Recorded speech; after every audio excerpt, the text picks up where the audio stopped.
Hola, delante de mí tengo un Ford Fiesta. En este video te mostraré cómo ajustar el asiento.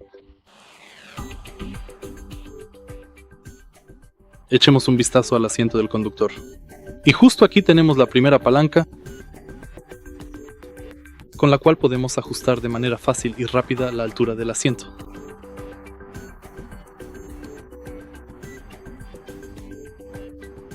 Luego, gracias a esta perilla, podemos cambiar la posición del respaldo del asiento. Y a continuación, nos encontramos con la primera palanca ubicada justo en este punto, con la cual vamos a poder ajustar fácilmente la distancia que tenemos con respecto al volante. Por último, tenemos la palanca aquí, con la que podemos abatir el asiento. Y eso es todo. Si este video te ha resultado útil, por favor deja un like, comenta y suscríbete.